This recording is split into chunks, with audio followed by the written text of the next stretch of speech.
अभिनंदन कीजिए केशव प्रसाद मौर्य जी का।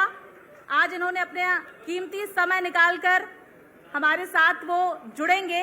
अमृत कुंभ के संगम में बस एक बूंद ही मिल जाए, कृष्ण मैं हो चंचल मन स्थिर, आज वो एक पल मिल जाए। और उसी पल का इंतजार इस वक्त तमाम लाखों करोड़ों श्रद्धालु कर रहे हैं। केशव प्रसाद मौर्य जी हमारे इस मेगा कॉन्क्लेव में हमारे साथ जुड़ने के लिए इस वक्त पहुंच चुके हैं।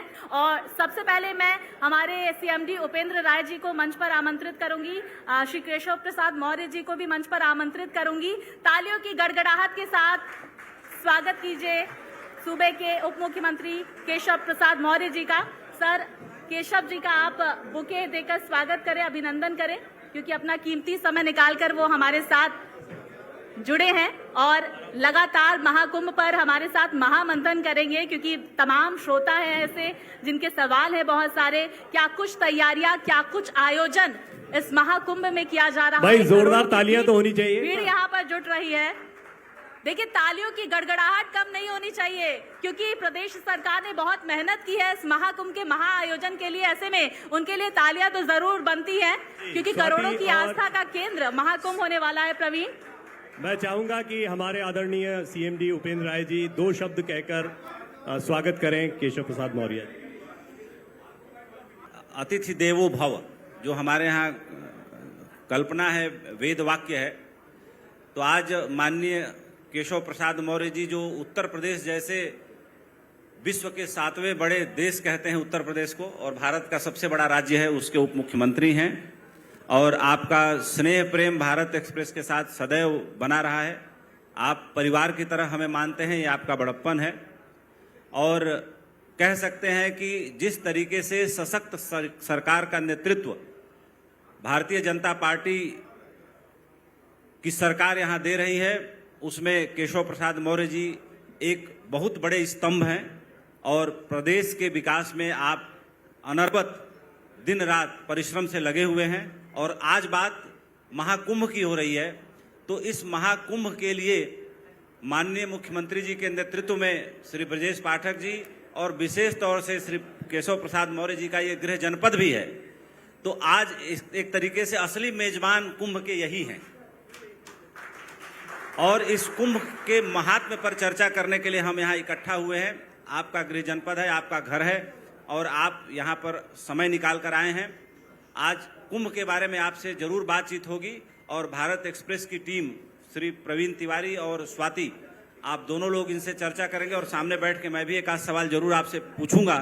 सर, आप समय निकाल कर आए, इसके लिए आपका बहुत बहुत आभार। भारत एक्सप्रेस परिवार की तरफ से मैं स्वागत करता हूं और पूरे समादर आदर के साथ आपसे निवेदन करता हूं कि कुछ समय यहाँ बैठिए और हमारे साथियों से जरूर बात करिए। हमने अभी आदरणीय ब्रजेश जी से भी यही सवाल किया था कि आए तो आंखें चौंधिया गई, प्रयाग बिल्कुल बदल गया। ये कुंभ के लिए या प्रयाग में आपको लगता है ग्रेजुअल प्रोसेस चली रही थी? आपकी सरकार आने के बाद से लगातार काम हो रहा था थोड़ा थोड़ा, या एकदम अचानक से हम देखते हैं कि कोई बड़ा आयोजन है वैश्विक स्तर का तो हम प्रयाग को बदला हुआ देख रहे हैं? सबसे पहले तो मैं आप सब भारत एक्सप्रेस परिवार के लोगों का प्रयागराज की पावन धरती पर स्वागत करता हूं।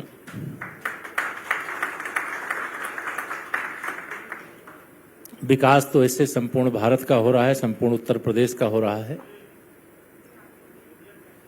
लेकिन तीर्थों के राजा तीर्थराज प्रयाग के विकास के हम लोग साक्षी हैं। 2014 में जब से देश में माननीय नरेंद्र मोदी जी के नेतृत्व में हमारी सरकार बनी, फिर 2017 में जब से उत्तर प्रदेश में योगी आदित्यनाथ जी के नेतृत्व में हमारी सरकार बनी, तब से प्रयागराज की तस्वीर भी बदली है, तकदीर भी बदली है। केशव जी, 2017 से पहले भी कुंभ हुआ करते थे। अखिलेश यादव लगातार कुंभ को लेकर के चर्चा कर रहे हैं, आजकल रोज बात करते हैं। तो 17 से पहले वाला कुंभ और 17 के बाद अब महाकुंभ हो रहा है, और उससे पहले भी एक बार आप लोगों ने कुंभ कराया है। तो दोनों के अंतर को हम आपसे समझना चाहते हैं, क्योंकि अखिलेश यादव लगातार समझा रहे हैं कि किस तरीके से हम लोग करते थे, ये लोग क्या कर रहे हैं। देखिए, श्री अखिलेश यादव जी ने कुंभ की बात करके अपने आप को कटघरे में खड़ा कर लिया है। 2013 कुंभ हमारे पूज्य महाराज जी लोग भी बैठे हैं। कुंभ के इतिहास की सबसे बड़ी अव्यवस्था अगर कभी हुई है, एक तरह से आधुनिक भारत में कहिए, स्वतंत्र भारत में, तो वह श्री अखिलेश यादव जी के नेतृत्व में जब 2013 में सरकार थी, उस समय हुई थी जब हमारे कुंभ यात्री, तीर्थयात्री, पूज्य साधु संत रेल मार्ग से कुंभ स्नान करने के लिए आ रहे थे। कोऑर्डिनेशन के अभाव में और उस मेले की बागडोर श्री अखिलेश यादव जी उस समय अपने चचा मोहम्मद आजम खां को सौंप दी थी, महाराज जी को याद होगा सर।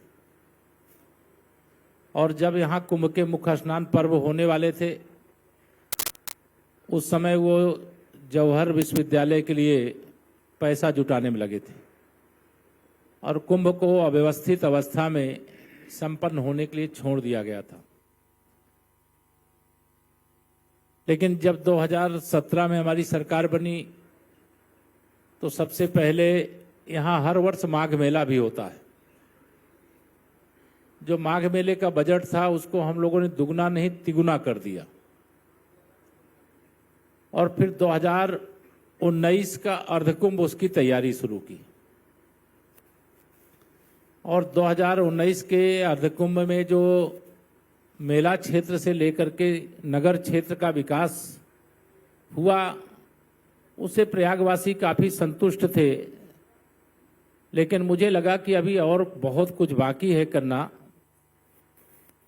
लेकिन 2019 का जो अर्धकुंभ था उसमें लगभग 24 करोड़ लोग अलग अलग तिथियों में यहाँ पर गंगा, यमुना, सरस्वती के पावन संगम में डुबकी लगाने के लिए आए और सकुशल, जिसे स्वच्छ कुंभ कहिए, दिव्य कुंभ कहिए, भव्य कुंभ कहिए, सुरक्षित कुंभ कहिए, हर प्रकार से वह अर्धकुंभ संपन्न हुआ।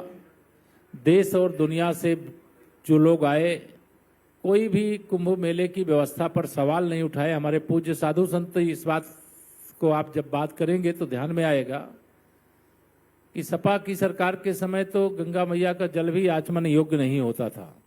अब अविरल और निर्मल पवित्र धारा देख करके हर भाव रखने वाले के मन में ये आ जाता है कि हमको एक डुबकी लगा लेना चाहिए। ऐसा अवसर जीवन में पता नहीं अब कभी आएगा कि नहीं आएगा।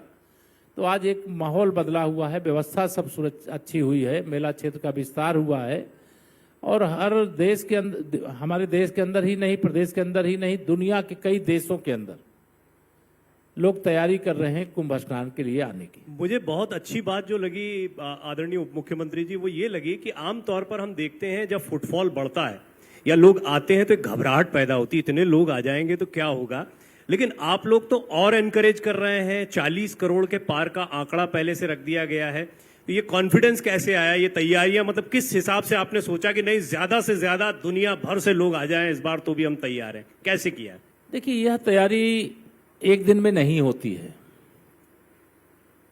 और इस प्रकार का भाव निर्मित होने के लिए समय लगता है। लोगों को लगता है कि भारत के प्रधानमंत्री माननीय श्री नरेंद्र मोदी जी, जिनके नेतृत्व में हम 2014 से लगातार तीसरी बार भी सरकार हमारी शानदार ढंग से चल रही है और 2017 से लगातार मुख्यमंत्री योगी आदित्यनाथ जी के नेतृत्व में हमारी प्रदेश में सरकार चल रही है और लोगों को मालूम है सबसे पहला कोई भी कहीं जाना चाहता है वो सुरक्षा को लेकर के चिंतित होता है। तो यह मुझे कहते हुए गर्व है कि आज देश में या उत्तर प्रदेश में कोई आता है तो उसको अपनी सुरक्षा को लेकर के कोई चिंता नहीं है, वो निश्चिंत होकर के आ सकता है। आवागमन के लिए पहले उतनी सुविधा प्रयाग में नहीं थी। रेल मार्ग हो, चाहे हवाई मार्ग हो और चाहे सड़क मार्ग हो।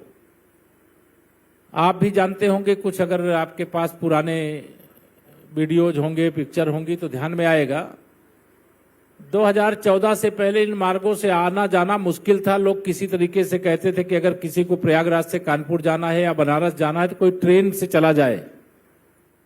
लेकिन आज लोगों को लगता है कि जब रोड सड़क मार्ग से भी जाते हैं तो उनको लगता है प्लेन से जा रहे हैं।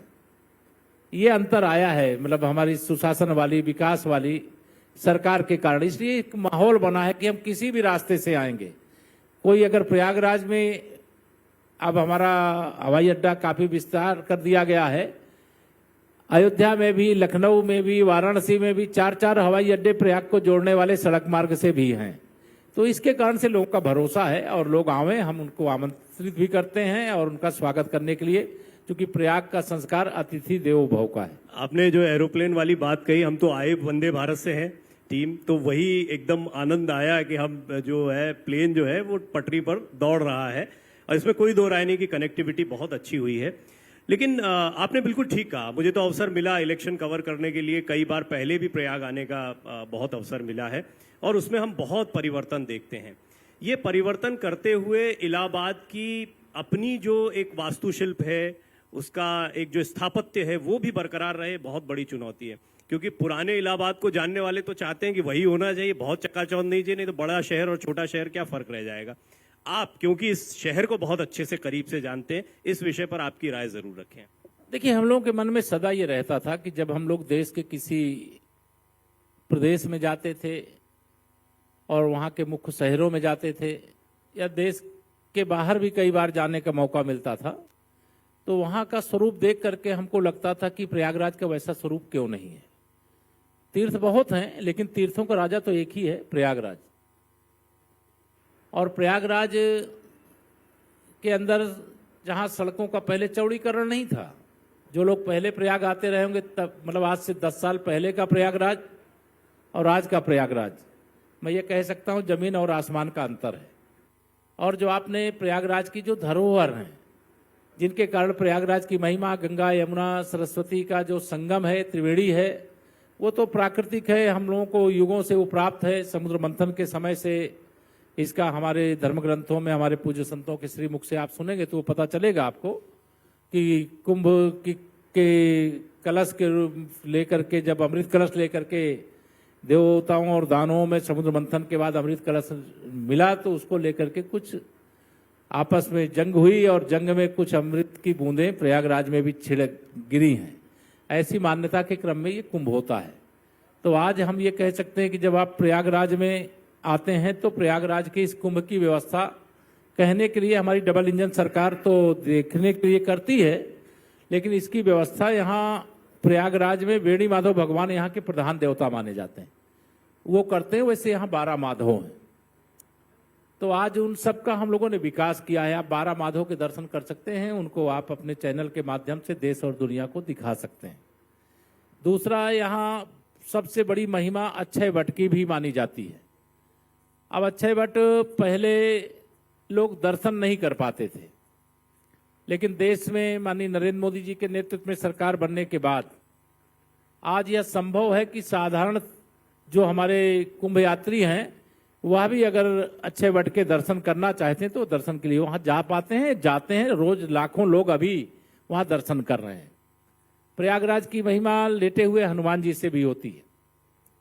अब वो हनुमान जी का मंदिर जहां मतलब जो संगम में डुबकी लगाता था, वो दर्शन हनुमान जी के जरूर करता था।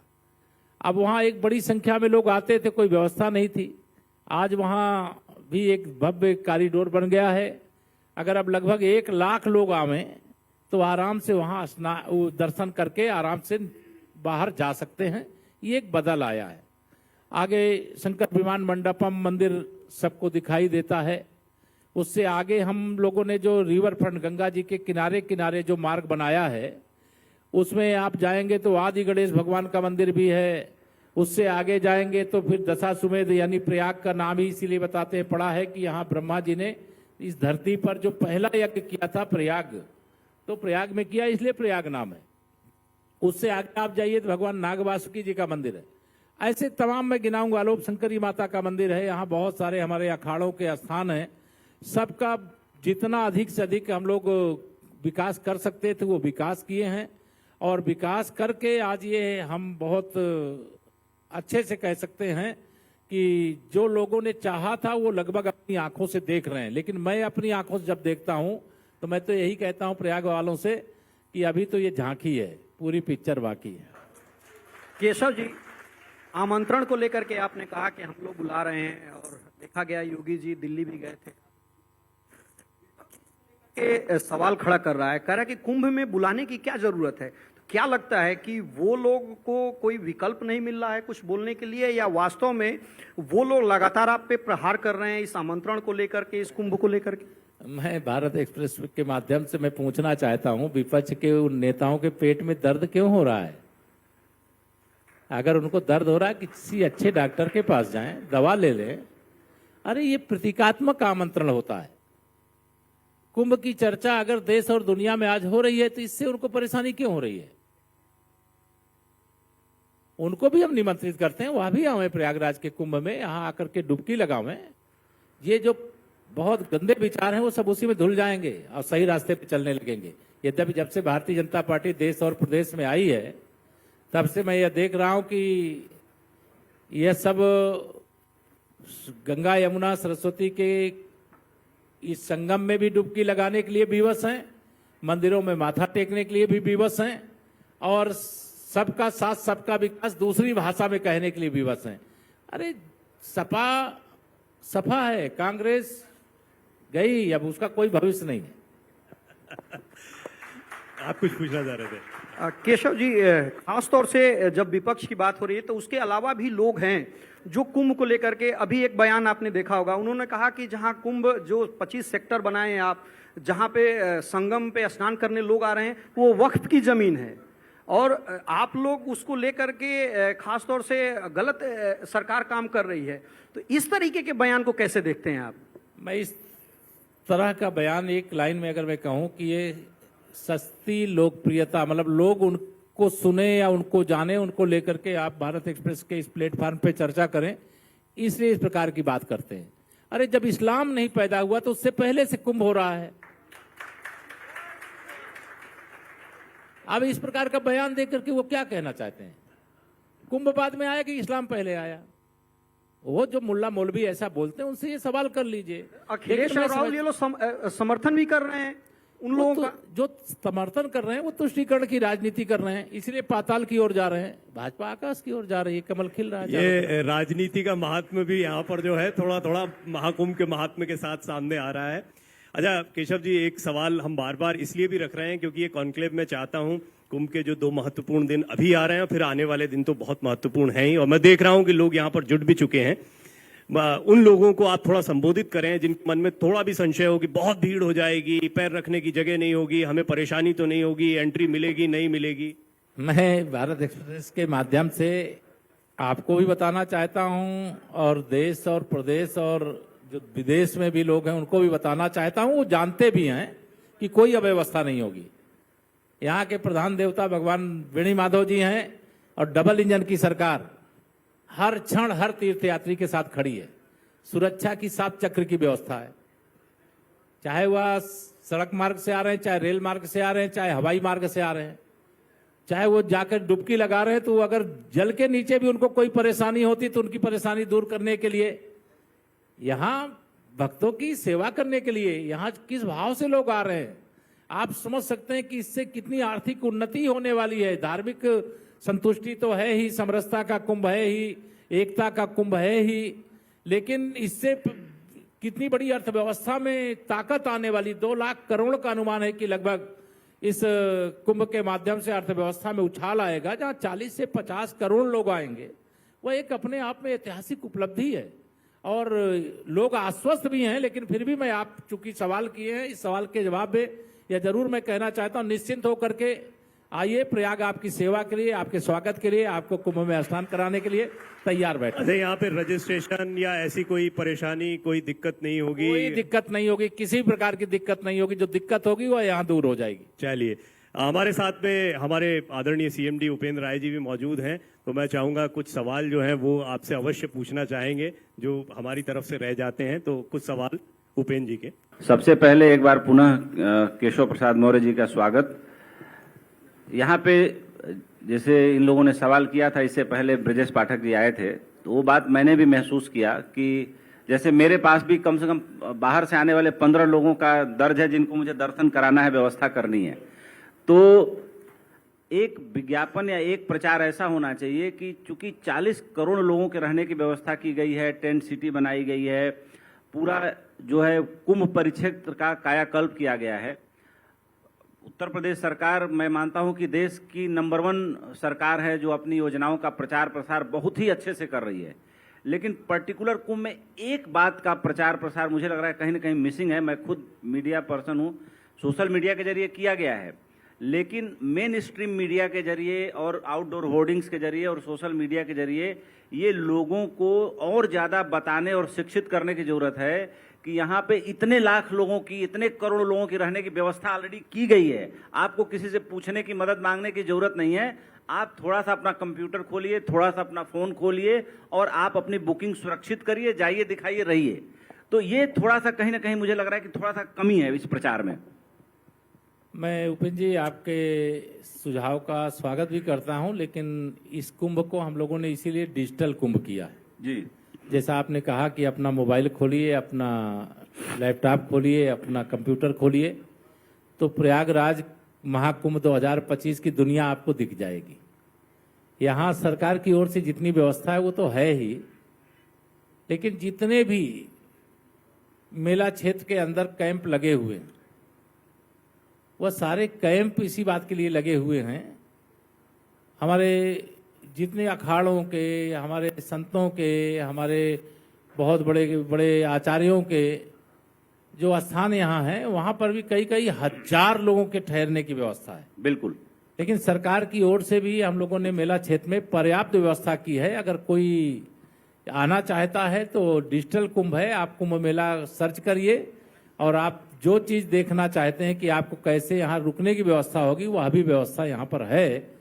और 24 करोड़ लोगों को हम लोग स्नान करा चुके हैं अर्धकुंभ में। बिल्कुल बिल्कुल। तो अगर 24 करोड़ और लोग आ जाएंगे तो उसके लिए हमने मेला क्षेत्र का विस्तार किया है। बिल्कुल बिल्कुल। जो प्रयागराज में 2019 में जितने होटल नहीं थे, बहुत सारे लोगों को होटल का में रुकने का भाव रहता है, तो प्रयागराज में होटल भी बहुत बड़ी संख्या में बने हैं।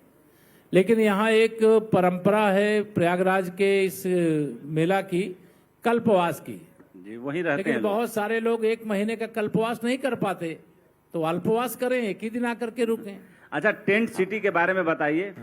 टेंट सिटी बहुत शानदार बनाई गई है। टेंट सिटी शानदार बनी है, ऑनलाइन बुकिंग की भी व्यवस्था है जी। उसके लिए भी जो भी कोई असुविधा हो तो मैं तो कहूंगा कि आप चाहे हमारे मुख्यमंत्री योगी आदित्यनाथ जी के यहाँ मेल भेज दीजिए, चाहे केशव प्रसाद या ब्रजेश पाठक जी के यहाँ भेज दीजिए, चाहे हमारे मंत्रिपरिषद के किसी साथी के यहाँ भेज दीजिए, या प्रयागवासी के किसी के यहाँ भेज दीजिए, वो पहुंच जाएगा मेला क्षेत्र में समाचार। और टेंट सिटी सहित पर्यटन विभाग के माध्यम से उसका हम लोगों ने स्टेज डेवलप किया गया है कि बहुत सारे लोगों की इच्छा रहती है अनेक प्रकार के सुख सुविधा, जहाँ यद्यपि वहाँ तो तपस्या का स्थान है जी, पूजा का स्थान है, अनुष्ठान का स्थान है, लेकिन कोई किसी भाव से आ रहा है तो उसको उस प्रकार की टेंट सिटी भी मिलेगी, उस प्रकार के दरबारी टेंट भी मिलेंगे, उस प्रकार के स्विस कॉटेज भी मिलेंगे, उस प्रकार के ईपी टेंट भी मिलेंगे, उस प्रकार के पांडाल भी मिलेंगे, और प्रसाद भी यहाँ अनेक लोग जी, प्रसाद भी अलग अलग प्रकार से, भंडारे के भी बड़े पैमाने पे, चूंकि अन्न क्षेत्र भी कहलाता है, यहाँ कोई कमी नहीं है। यहाँ मां अन्नपूर्णा की भी कृपा रहती है कि कोई भूखा नहीं रहता है। एक और सुझाव, सवाल नहीं है, सुझाव है कि भारत देश अभी ओलंपिक की मेजबानी नहीं कर पाया है। कॉमनवेल्थ गेम की मेजबानी हमने की है पहले भी, 84 में भी, अभी भी 2010 में भी हमने किया।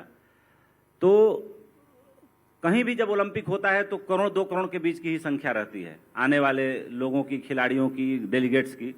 मेरा ये मानना है कि उत्तर प्रदेश सरकार के उप मुख्यमंत्री आप भी हैं और मुख्यमंत्री जी भी हैं, आप लोगों को, प्रधानमंत्री जी को प्रोत्साहित करना चाहिए और सुझाव देना चाहिए कि जब हम 40-45 करोड़ लोगों की मेजबानी एक प्रदेश की पैराफर्नेलिया से कर सकते हैं, तो भारत को ओलंपिक की मेजबानी के लिए ताल ठोकना चाहिए, बुलाना चाहिए कि हम ओलंपिक की मेजबानी करने के लिए सक्षम हैं, बहुत आगे निकल चुके हैं। माननीय प्रधानमंत्री जी के नेतृत्व में आपने अभी देखा होगा G20 की बैठक हुई थी देश में। जी, दुनिया के किसी देश में अगर कहीं इस प्रकार की बैठक होती थी, वो अपने राजधानी में करते थे, लेकिन माननीय प्रधानमंत्री मोदी जी ने देश के लगभग सभी राज्यों में बिल्कुल किया, अलग अलग विषयों को लेकर के G20 की समिट संपन्न करवाने का काम किया था। प्रयागराज का कुंभ तो आप देख ही रहे हैं, लेकिन 40 से 50 करोड़ का आकलन है, प्रधानमंत्री जी को किसी बात के लिए उत्साहित करने की आवश्यकता नहीं, वो स्वयं देश की जनता के आशीर्वाद से सदैव उत्साह में रहते हैं और उन्होंने रोड मैप दे दिया है कि 2047 तक विकसित भारत बनाएंगे। अब 2047 तक विकसित भारत और तीसरे कार्यकाल जो शुरू हो गया है, इसमें भारत की अर्थव्यवस्था को तीसरे नंबर की अर्थव्यवस्था बनाएंगे। तो माननीय प्रधानमंत्री जी का लक्ष्य तो लक्ष्य सिद्धि के लिए वो काम कर रहे हैं। आत्मनिर्भर भारत बनाएंगे, हर क्षेत्र में भारत आत्मनिर्भर हो रहा है और ओलंपिक का भी मेजबान हुआ दिन दूर नहीं है। जैसे प्रयागराज भगवान की यह कृपा है कि कुंभ का मेजबान होने का गौरव हासिल करता है, यद्यपि हरिद्वार, उज्जैन और नासिक भी उसका हिस्सा बनता है, लेकिन प्रयागराज में जितनी बड़ी संख्या में स्नानार्थी आते हैं, तीर्थयात्री आते हैं, हमारे पूज्य साधु संत आते हैं, सभी परंपरा के संत आते हैं, उतना और मैं जहां जहां मैं जानता हूं तीनों और स्थानों पे इतनी संख्या नहीं होती। नहीं, इसकी आधी की तिहाई संख्या नहीं होती, ये बात मैं बिल्कुल सही जानता है। हूं, इसीलिए बता रहा हूं। एक बार जी। मैं माघ मेले में ऐसे कभी दृष्टि इस ओर नहीं जाती थी, जी। लेकिन मैं माघ मेला यहाँ चल रहा था और कुंभ मेला हरिद्वार का चल रहा था। तो कुंभ मेले में मौनी अमावस्या में वहां 25 लाख लोग स्नान करने आए थे, ऐसा अखबारों में समाचार आया था, लेकिन यहाँ 5 करोड़ लोग माघ मेले में स्नान किए थे। तो अंतर प्रयागराज ही ओलंपिक 10 ओलंपिक की मेजबानी करने मेजबानी के लिए कर सकता तैयार है, है। वही मैं यही कहना चाह रहा था। बिल्कुल बिल्कुल। वो दिन आएगा जब भारत हर क्षेत्र में मेजबान जी, होगा। एक उप मुख्यमंत्री जी, एक बहुत ही महत्वपूर्ण बात यह है कि हमने देखा कुछ की पॉइंट्स हैं जो इस बार चल रहे हैं। 144 साल बाद ये योग बन रहा है, 40 करोड़ से ज्यादा लोग, कुछ की पॉइंट्स हैं जो मैं देख रहा हूं जमकर प्रमोट हो रहे हैं। केशव प्रसाद मौर्य जी के लिए ये महाकुंभ कैसे अलग और खास है? आप कोई 2 बिंदु बताइए जिस वजह आपके लिए निजी तौर पर ये बहुत महत्वपूर्ण हो। देखिए, जब व्यक्ति किसी जिम्मेदारी में होता है वो निजी नहीं रह जाता, लेकिन यह दुर्लभ संयोग है। हमारे सब जो ज्योतिष के गणित को जानते हैं वह भी बताते हैं, पूज्य संत भी बताते हैं, यह दुर्लभ और अद्भुत संयोग 144 वर्ष बाद, 144 वर्ष की आयु तक कोई साधनारत होंगे कहीं जिनको हम लोग जानते नहीं, वही जीवन उनका इस पृथ्वी पर रहता है, लेकिन बाकी लोगों का 144 वर्ष नहीं रहता है। या अर्थात ये जो कुंभ का संयोग है इस बार ऐसा है कि इस समय जो डुबकी लगा लेगा, ऐसा संयोग कुंभ तो आएंगे हम लोगों के जीवन काल में और भी, लेकिन 2025 का या जो महाकुंभ है ऐसा संयोग तो 144 साल बाद आएगा। तो इसलिए मैं सबको यही अपील करूंगा, मेरे लिए महत्वपूर्ण है, लेकिन एक व्यवस्था है कि जब मेला मुख्य पर्व होते हैं उस समय कोई वीआईपी मेला क्षेत्र में मूवमेंट नहीं करेगा, तो हम लोग उस अनुशासन का पालन करते हैं। पूज्य संतगण तो अलग अलग अखाड़ों के माध्यम से, मैं तो बहुत छोटी आयु से विश्व हिंदू परिषद का संगठन मंत्री रहा हूं, तो महाराज जी लोगों के साथ बहुत बार सेवा करते हुए मुझे भी डुबकी लगाने का संयोग उस समय भी मिलता था जब मुख्य पर्व होते थे, लेकिन जब से अनुशासन बनाया गया उस अनुशासन का उस प्रकार की जिम्मेदारी के कारण मैं पालन करता हूं और यही भगवान से प्रार्थना करता हूं कि हमारा मेला सकुशल संपन्न हो और सब लोग सुरक्षित स्नान करें और जहां से जो लोग आए सुरक्षित वहां अपने घर में सकुशल पहुंचे, ऐसी भगवान से प्रार्थना करते हैं। एक सवाल सर, कैबिनेट की बैठक बुलाने की बात चल रही है कि आप लोग कुंभ में क्षेत्र में सरकार की बैठक होगी, मंत्री परिषद का बैठक होगा, उसको किस तरीके से देखते हैं? लेकिन क्योंकि उसमें जो फैसला होगा पूरे उत्तर प्रदेश के लिए होगा, आम जनमानस के लिए होगा, इस अवसर को कैसे देखते हैं? और देखिए, माननीय मुख्यमंत्री जी, दोनों उप मुख्यमंत्री और कई कैबिनेट मंत्री इस समय प्रयागराज में कैबिनेट यहाँ घूम रही है पूरी, आप चिंता मत करिए। कैबिनेट हर क्षण यहाँ पर है, लेकिन पहली प्राथमिकता है कि यहाँ की सारी व्यवस्थाएं जो, चूंकि बीच में इस बार जब कुंभ मेले की तैयारी शुरू हुई, इस बार वर्षा थोड़ा देर तक हो गई, तो गंगा जी जब स्थान खाली करती तब मेला क्षेत्र का बसाने का काम होता है, तो इस बार थोड़ा विलंब हुआ था, तो सारी व्यवस्थाएं ठीक से हो जाए। कैबिनेट बैठक तो जिस दिन तय हो जाएगा उस दिन हो जाएगी, कैबिनेट में करने में कोई समस्या नहीं है। इसके पहले हम 19 की जो हमारा कुंभ था उसकी कैबिनेट कर चुके हैं, जिसमें गंगा एक्सप्रेस वे का यहाँ पे बनाने का फैसला भी हुआ था और भी कई फैसले हुए थे। क्योंकि प्रयागराज ऐतिहासिक धरा है, कभी यह पूरे उत्तर प्रदेश की और उत्तर प्रदेश के अलावा भी जो बहुत बड़ा क्षेत्र था, अंग्रेजी काल में यह राजधानी हुआ करती थी। यहाँ बहुत सारे ऑफिसेस स्टेट लेवल के आज भी हैं, पहले भी थे। तो प्रयागराज का एक अपना अलग महत्व है। चाहे वह धार्मिक दृष्टि से कहिए, राजनीतिक दृष्टि से कहिए, प्रशासनिक दृष्टि से कहिए, न्यायिक दृष्टि से कहिए, सभी क्षेत्र में। और या तो इसे कहा जाता था कि इलाहाबाद यूनिवर्सिटी के कारण से इसे आईएएस पैदा करने की पूरब का ऑक्सफोर्ड कहलाता था, ये फैक्ट्री भी इस रूप में जाना जाता था। जी, हम इसको मेला कहते तो हैं, लेकिन मेले से बहुत आगे की चीज है। इसमें हमारा मन, हमारा अध्यात्म, हमारा जीवन, हमारी अपेक्षाएं, सपने, सब कुछ हम इसमें संजो देते हैं। तो ये मेले से बहुत आगे की चीज है। प्रमुख आकर्षण निश्चित तौर पर संगम तो है ही, हनुमान जी महाराज तो हैं ही, परम पूज्य हनुमान जी महाराज के दर्शन। और क्या ऐसा किया कि एक अवसर था तो हम चलिए ये भी करते हैं कि लोग आ रहे हैं तो ये भी देख कर जाए, ऐसा कुछ व्यवस्था की गई है? नहीं की गई है। यहाँ से थोड़ी दूरी पे श्रृंगेरपुर धाम है, निषाद राज जी की और भगवान श्री राम की त्रेता युग में, मतलब वहाँ मिलन का संगम, आप उसे भी दिखाइएगा, जरूर दिखाइएगा। और ऐसा निषाद राज जी का वह पूरा पार्क बनाया गया है जहाँ पूरी श्री रामलीला आप देख सकते हैं। आप तो बिल्कुल सही आदमी के सामने बोल रहे हैं। पवन जी यहाँ बैठे ही हैं। हाँ। ये बनवा के भेजेंगे। हाँ नहीं, जरूर भेजिए, मैं तो चाहूँगा। और वह देखने लायक है। आप अगर वहाँ से निकल करके आएंगे तो फाफा मऊ जो दिखाई देता है उसके बगल में हमारा पांडेश्वर धाम है। पांडवकालीन ऐसा मान्यता है कि पांडवकालीन वह ऊपर भगवान शिवलिंग की स्थापना की गई है, वह भी बहुत महत्वपूर्ण स्थान है, उसे भी देख सकते हैं। हम गंगा पार करके जब जाते हैं तो झूसी में तो मान्यता तो यही है कि समुद्र कूप है। महाराज जी लोग ज्यादा अच्छा बताएंगे कि कभी जब यह पूरा क्षेत्र समुद्र का क्षेत्र हुआ करता था, समुद्र मंथन के समय कोई यह क्षेत्र ही रहा होगा जहां मंथन हुआ होगा, जहां 14 रत्नों की प्राप्ति हुई। और नाग वासुकी जी का मंदिर यहीं पर है कि नाग वासुकी जी यहीं विराजमान रहेंगे। और अभी झूसी की तरफ समुद्र कूप भी है, जो लोग नहीं गए हों कभी जाइएगा, देखिएगा, समुद्र कूप है। और ऐसी मान्यता है कि कभी फिर वह समय आएगा कि प्रलय आएगा तो फिर समुद्र कूप से ही फिर वह समुद्र की धारा यहाँ निकलेगी। लेकिन यह मैं अधिकृत रूप से नहीं, मैं संतों से जो सुन करके वह बोल रहा हूँ, तो वह एक मान्यता है। आगे जाइए आपको दुर्वासा आश्रम मिलेगा। यहाँ जब आप इधर चले जाइए अरेल की तरफ, पूरा अरेल का क्षेत्र भी कई धार्मिक ऐसे, महर्षि महेश योगी जी का आश्रम भी है, उनकी समाधि भी वहाँ पर है। वहाँ पर भी हमारे कई महत्वपूर्ण मंदिर हैं। मतलब जिधर आप जाएंगे चारों तरफ, इधर यमुना जी का स्थान है, हमारा बलुआ घाट कहलाता है, उधर भी बहुत कई ऐसी चीजें हैं जो मैं समझता हूँ डिजिटल कुंभ में जाएंगे तो आपको डिटेल उसमें मिल जाएगा।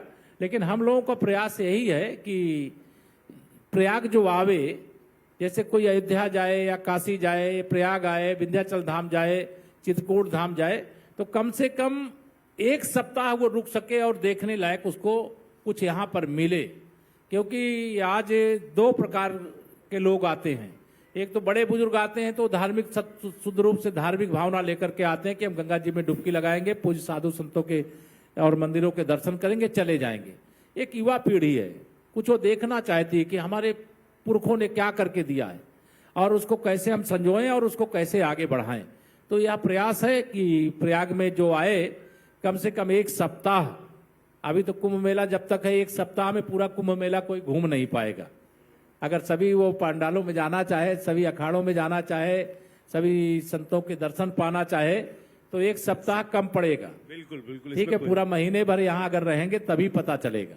लेकिन वैसे भी लोग आवे तो एक सप्ताह यहाँ पर अपना बिता पावे, उस प्रकार की तैयारी इस समय यहाँ पर है। आपसे जो संक्षिप्त बातचीत रही है, ये महाकुंभ महात्म्य पर महामंथन को बिल्कुल साकार करती है। और एक मुझे लगता है प्रयाग दर्शन एक छोटी सी पुस्तिका ये बातचीत हो गई आपके साथ में। हाँ, निश्चित तौर से मैंने बहुत संक्षिप्त जानकारी दी है। विस्तृत जानकारी भी आपको डिजिटल प्लेटफॉर्म पर मिल जाएगी और उसको लेकर के लोगों को जरूर, प्रयागराज की महिमा बहुत अधिक है और इसकी महिमा, जैसे आपने नाम भी रखा महाकुंभ महात्म पर महामंथन, नाम बहुत अच्छा रखा है। और इस नाम को वास्तव में साकार करने वाला अगर यह प्लेटफार्म है तो मैं तो आपसे अनुरोध करूंगा कि यह नियमित रूप से लोग देखना चाहते हैं। अगर कुंभ के दर्शन आप कराएंगे और कुंभ के क्षेत्र में क्या क्या है वह लोगों को बताएंगे तो जो आएंगे, जो 2 दिन का कार्यक्रम बना करके आ रहे हैं, तो निश्चित तौर से 5 दिन का कार्यक्रम बना करके आएंगे। चलिए, बहुत ही अच्छी बातचीत, बहुत बढ़िया बातचीत आपसे रही है। चलते चलते कोई ऐसी बात मैं और पवन भाई ना पूछ पाए हों, आप कुछ कहना चाहते हो दर्शकों से, जो श्रद्धालु आ रहे हैं उनसे, तो अवश्य कहें। नहीं, मैं सबसे पहले तो प्रयागराज के लोगों से कहना चाहूंगा, जब बिना कहे या सब लोग करते हैं, कि जो भी 40 से 50 करोड़ लोग प्रयागराज आ रहे हैं वो हमारे अतिथि हैं। उनकी सेवा सरकार के माध्यम से जो कुछ करना है वो उससे ज्यादा किया जाएगा, लेकिन कोई भी काम अकेले सरकार नहीं कर सकती है। सरकार और समाज जब मिल करके करते हैं तो उसका परिणाम बहुत बेहतरीन होता है। तो समाज अपने कर्तव्य को समझे। यद्यपि मैं जानता हूं यहाँ माघ मेला हो चाहे कुंभ मेला हो, शायद कोई भी मार्ग ऐसा नहीं होता है कौन आकर के भंडारा चला रहा है, कौन गर्मा गर्म चाय पिला रहा है, कौन लोगों की सेवा कर रहा है। या तो मुझे, जब मैं प्रयागराज के कुंभ मेला और श्री राम जन्मभूमि आंदोलन दोनों को जोड़ करके देखता हूं, तो मैं भी कारसेवक के रूप में जा रहा था, पूरी बहुत पैदल चलते चलते थक गए थे, तो किसी दरवाजे पे जाके सो गए। और जब मेरी नींद खुलती है, कोई माताजी जो है पता नहीं नमक पानी से मेरा वो पैर धो करके कि बहुत सूजन है वो ठीक मतलब हो जाए, वो जब मेरी नींद खुलती तब मैं यह दृश्य देखता हूँ। तो यह भगवान, मैंने कहा कि जैसे अपनी सारी व्यवस्था वो अपने हाथ में लेते हैं। प्रयागराज को यह सौभाग्य है कि 40 से 50 करोड़ लोगों की सेवा करने का, उनकी जरूरतों को पूरा करने में हमारी जितनी सामर्थ्य है वो पूरा करें। यह तो वह धरती है जहां महाराजा हर्षवर्धन जी स्वयं आते थे, पूरे राज्य की धन दौलत लेकर के सब यहाँ दान करके चले जाते थे, उनके वस्त्र केवल शरीर में रह जाते थे, बाकी कुछ नहीं बचता था। तो यह अवसर तो 6 साल और 12 साल और प्रयाग वालों के लिए तो हर साल आता है। तो आप इसके लिए मैं अपील करूंगा, और जो देश और दुनिया से और प्रदेश के किसी जिले से आ रहे हैं उनका सब स्वागत है। निश्चिंत होकर के आइए और आके डुबकी लगाइए। सुरक्षा भी रहेगी, व्यवस्था भी रहेगी, ठहरने का पर्याप्त स्थान भी, रैन बसेरे भी पर्याप्त मात्रा में सभी सुविधाओं से युक्त बनाए गए। बहुत बहुत धन्यवाद। जोरदार तालियां हो जाए एक बार। बहुत शानदार ये चर्चा रही है।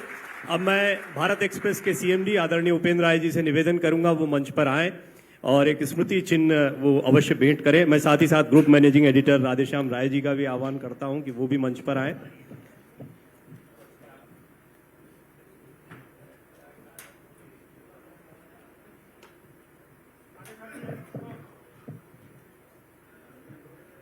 का आयोजन बहुत अच्छा किया है भारत एक्सप्रेस ने। पूरी टीम का भाव भी अच्छा है, उपेंद्र जी सहित, ठीक है। और यहाँ जो आप लोग भी हैं, आप लोगों का सुनने का भाव भी बहुत अच्छा लगा है। अब इस भाव को एकदम परिणाम में बदलने का संकल्प लेकर के हम सब लोग यहाँ से जाएं। मैं भारत एक्सप्रेस परिवार का फिर एक बार बहुत साधुवाद, बहुत शुभकामना। यह चैनल अपने दायित्व को अच्छे से पूरा कर रहा है, निरंतर आगे प्रगति करे, ऐसी मैं आकांक्षा रखता हूँ, इच्छा रखता हूँ। धन्यवाद बहुत बहुत।